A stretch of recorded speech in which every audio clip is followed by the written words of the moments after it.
नमस्कार, the daily show में आपका स्वागत है। मैं हूं आपका मित्र साथी हमदर्द मुकेश कुमार। दोस्तों, गोदी मीडिया से आप परेशान हैं, दुखी हैं, लेकिन उससे निकलने का एक ही रास्ता है और वो ये है कि आप स्वतंत्र पत्रकारिता के साथ आएँ, उसकी ताकत बने।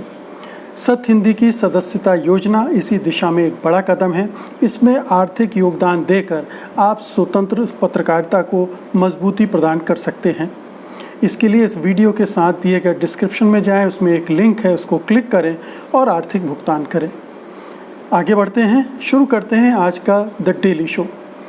दोस्तों, अभी एक दिन पहले ही दिल्ली पुलिस ने कोर्ट में अपना एफिडेविट दिया था और उसमें बताया था कि दिल्ली दंगों के बारे में उसने क्या क्या किया है, क्या जांच की है, क्या तथ्य हैं, और उसके हिसाब से 53 लोग मारे गए थे, जिसमें से 40 मुस्लिम समुदाय के थे और 13 हिंदू समुदाय के थे, बल्कि 13वां जो था वो पुलिस का सिपाही था। तो 12 हिंदू समुदाय के थे और 40 मुस्लिम समुदाय के थे। इसी तरह से उसने 751 लोगों के खिलाफ मामला दायर किया है, FIR किया है, और भी तमाम डिटेल थे उसमें कि किस किस तरह से किसकी प्रॉपर्टी को कितना नुकसान हुआ। और जब आप उसका हिसाब लगाते हैं तो समझ में आ जाता है कि दंगे पूरी तरह से एक तरफा थे, जिसमें मुस्लिम समुदाय को टारगेट किया गया था, उनके घरों को, उनके दुकानों को जलाया गया था, उनके धर्म स्थलों को नुकसान पहुंचाया गया था। लेकिन हम पिछले 2-2.5 महीनों से देख रहे हैं कि दिल्ली पुलिस की जांच किस दिशा में जा रही है और वो किन को टारगेट करके किन को फंसाने की कोशिश कर रही है, किन को अरेस्ट किया है। ये सब अब खुली किताब है, इसके बारे में ज़्यादा बात करने की ज़रूरत नहीं है। अब एक दूसरी रिपोर्ट आई है जो दिल्ली माइनॉरिटी कमीशन है, अल्पसंख्यक आयोग है, उसने एक कमेटी बनाई थी जांच के लिए और उस कमेटी की रिपोर्ट आ गई है।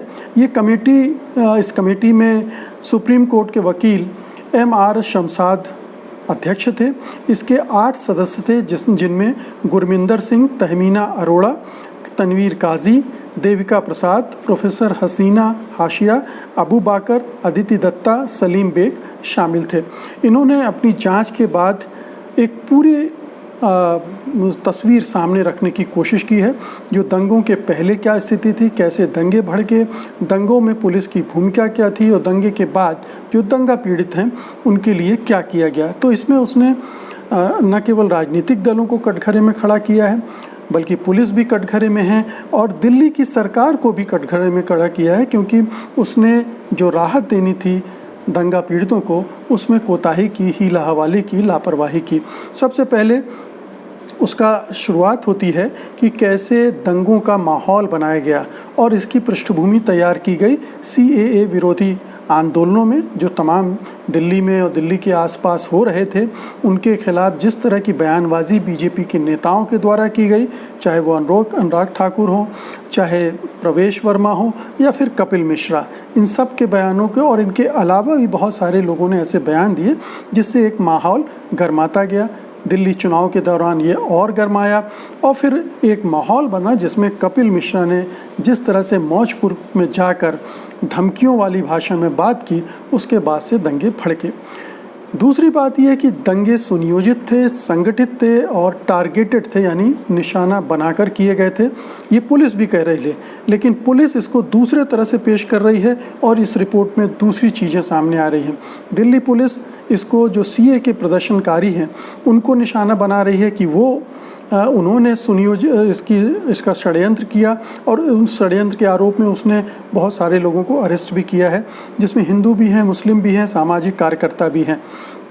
तो पुलिस का एक जो लाइन है वो साफ दिख रही है कि CAA के प्रदर्शनकारियों के खिलाफ करना है, इसको पूरा मामला उनके खिलाफ बनाना है कि उन्होंने साजिश की, उन्होंने दंगे करवाए, ये उसका है। लेकिन इस रिपोर्ट में ये बताया गया कि किस तरह से जो हिंदुत्ववादी फोर्सेस हैं या सत्तारूढ़ बीजेपी है, उसके नेताओं ने इसका माहौल बनाया, पुलिस के साथ मिलकर माहौल बनाया। जामिया में हमले हुए, JNU में हमले हुए, दूसरी जगहों पर हमले हुए और हमलों के ज़रिए एक हिंसा का माहौल तैयार किया गया। और फिर जब कपिल मिश्रा ने मौजपुर में ये धमकी वाला वक्तव्य दिया, भाषण दिया, उसके बाद से फिर दंगे सुनियोजित ढंग से एक पक्ष द्वारा किए गए ये हमले थे।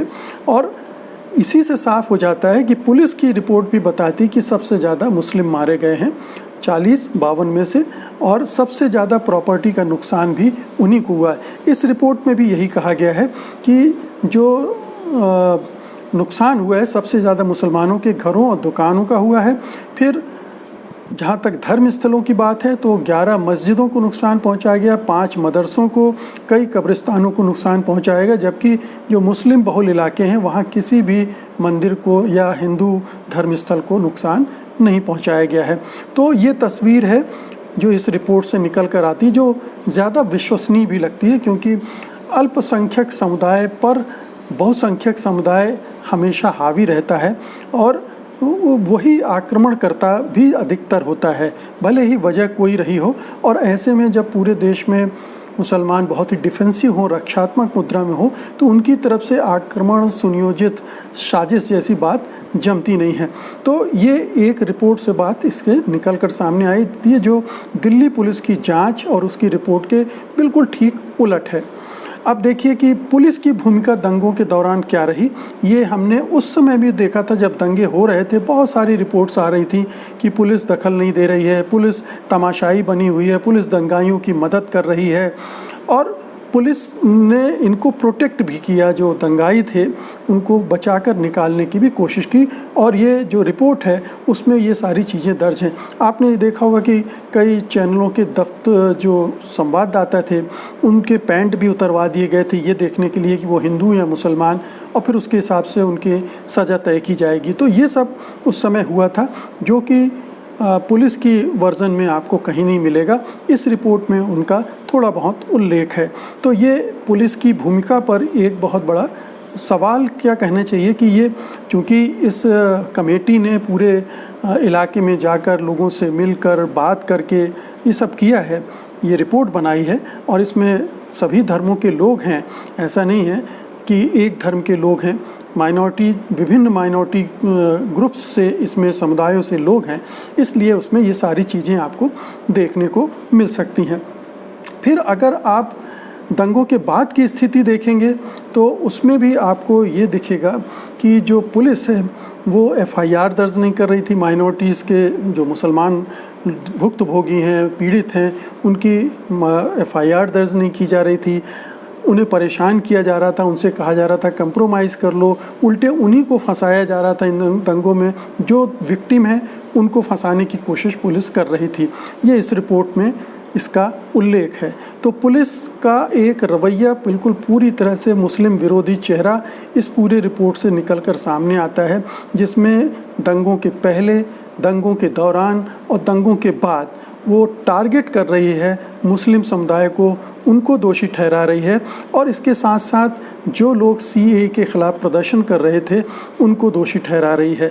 तो ये उसका गेम प्लान जो हो सकता है गृह मंत्रालय से उसको मिला हो निर्देश कि ऐसे इसको खेलना है, इस तरह की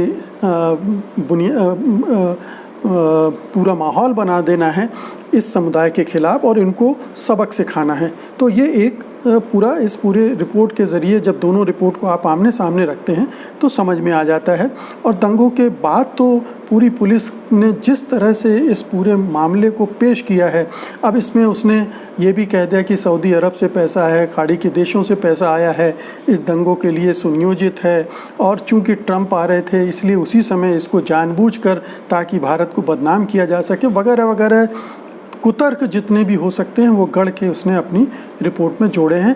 लेकिन ये रिपोर्ट बिल्कुल दूसरी बात कहती है, और ये रिपोर्ट उन रिपोर्टों से मैच करती है जो मीडिया में रिपोर्टिंग हो रही थी। हालांकि वो भी बहुत बायस्ड रिपोर्टिंग थी, लेकिन बहुत सारी चीज़ें आपको मैच करते हुए मिलती हुई मिलेंगी कि दोनों एक लाइन पर चल रही हैं, यानी ज़्यादा सच के करीब हैं। अब इसके बाद देखिए कि दंगे के बाद दंगा पीड़ित हैं, उनको राहत की ज़रूरत है, उनके पुनर्वास की ज़रूरत है, उनको मुआवजा देने की ज़रूरत है। तो इस मामले में चाहे वो दिल्ली की सरकार हो चाहे केंद्र की सरकार हो, दोनों ने बहुत हद दर्जे की कोताही बरती है।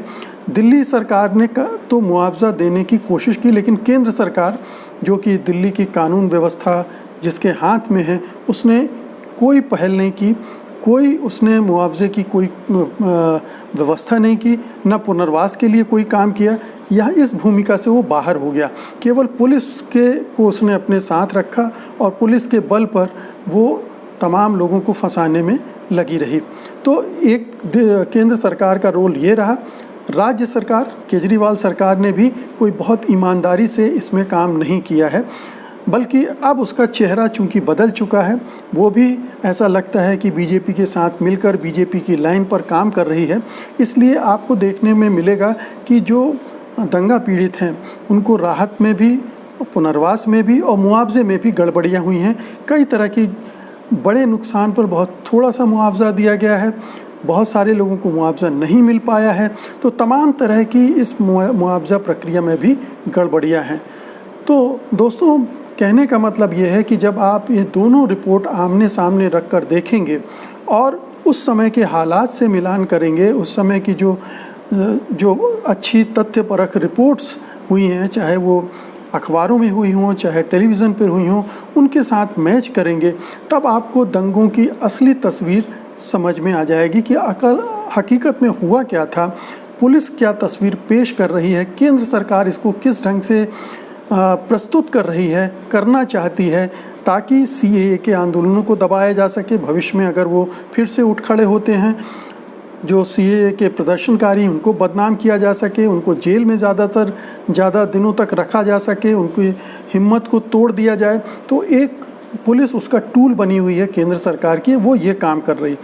उसके बरक्स ये दूसरी रिपोर्ट सच का खुलासा करती है। इसमें केंद्र सरकार की भूमिका भी दिख जाती है, जो सत्तारूढ़ दल है उसकी भूमिका दिख जाती है, राज्य सरकार की भूमिका दिखती है और पुलिस की भूमिका तो बहुत ही स्पष्ट रूप से हमारे सामने आ जाती है। और हम तय कर सकते हैं वस्तुतः कि असल में हो क्या रहा है। इस पूरे दिल्ली दंगे की जो राजनीति है और उसके बाद की राजनीति है, उसके पहले की राजनीति है, वो भी इसमें आप साफ साफ देख सकते हैं। एक अल्पसंख्यक समुदाय को कैसे घेर कर निशाने में लेकर उसको संगठित होकर सुनियोजित ढंग से कैसे उसके खिलाफ हिंसा की जा सकती है, कैसे उसे बदनाम किया जा सकता है और फिर बाद में उसको कैसे कानून के सहारे लेकर फंसाया जा सकता है, जेलों में डाला जा सकता है। ये एक बिल्कुल क्लासिक केस है, एक ऐसा अध्ययन है जो हमको पहले के बहुत सारे दंगों के बारे में नई चीज़ें बताता है और भविष्य में भी इस तरह के दंगे होंगे तो आप इस दंगे की रिपोर्टों को सामने रखकर उनको समझ सकते हैं। तो दोस्तों, ये थी दिल्ली के दंगों का सच को टटोलने की कोशिश करती हुई मेरी रिपोर्ट। उम्मीद है कि आपको इससे कुछ अंतर्दृष्टि, कुछ नई जानकारी, कुछ नए तत्व, कुछ नया नज़रिया मिला होगा। अगर ऐसा है तो कृपया इस वीडियो को लाइक कीजिए, इसको शेयर कीजिए और इस चैनल को सब्सक्राइब भी कीजिए। और अब मुझे अनुमति दीजिए, कल फिर आपसे एक नए विषय के साथ मुलाकात होगी। तब तक के लिए नमस्कार। सत्य हिंदी के और वीडियोस को देखने के लिए हमारे YouTube चैनल को सब्सक्राइब करें और सीधे नोटिफिकेशन पाने के लिए बेल आइकन दबाएं।